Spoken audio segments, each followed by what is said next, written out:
Edward Snowden est un lanceur d'alerte américain connu pour avoir, à partir du 6 juin 2013, rendu public des informations classées top secrètes de la NSA concernant notamment la récolte des métadonnées et des communications téléphoniques. En 2004, Edward Snowden commence sa carrière en s'engageant dans l'armée en tant que recrue des forces spéciales. Il n'a alors que 21 ans et dit vouloir combattre pendant la guerre d'Irak. Cependant, 4 mois plus tard, un accident pendant un entraînement lui casse les deux jambes et l'oblige à abandonner sa formation. Il est toutefois par la suite embauché par la NSA grâce à ses capacités avant de rejoindre la CIA. Snowden décrit sa vie d'avant comme étant très confortable, gagnant un salaire annuel d'environ 200 000 $. Les révélations d'Edward Snowden commencent avec environ 1,7 million de fichiers transmis directement à deux journalistes, Glenn Greenwald et Laura Poitras, qui sont progressivement rendus publics à travers plusieurs grands médias. Dans les mois qui ont suivi, les révélations font connaître au grand public l'ampleur des renseignements collectés par les services secrets américains. Elle met en lumière les programmes appelés PRISM et XKeyscore qui collectent donc des informations en ligne, métadonnées et communications téléphoniques, comme je vous le disais au début de la vidéo. Mais également le programme GENI qui est un outil d'espionnage des équipements informatiques à l'étranger. Les services de renseignement ont regretté la divulgation de ces documents qui a compromis leur capacité d'espionnage. Edward Snowden est inculpé d'espionnage, de vol et d'utilisation illégale de biens gouvernementaux. Évidemment, vous vous en doutez, il a dû fuir le pays. Il est d'abord parti à Hong Kong, plus tard il décide de s'installer finalement à Moscou, en Russie. Il est intéressant de noter que le 16 septembre 2019, Snowden a souhaité faire une demande d'asile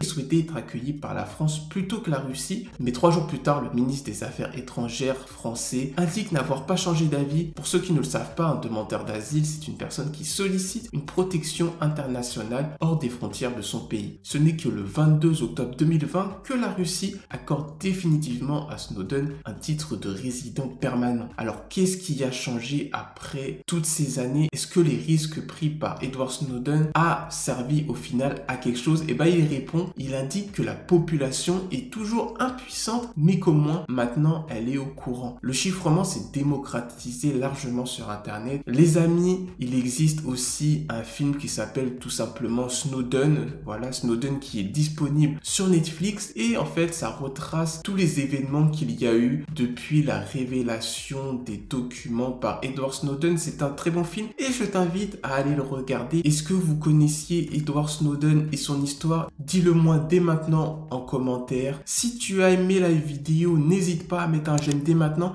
et si tu n'es pas abonné, je t'invite à t'abonner dès maintenant. Voilà les amis, je vous dis à très bientôt pour une prochaine vidéo. Salut!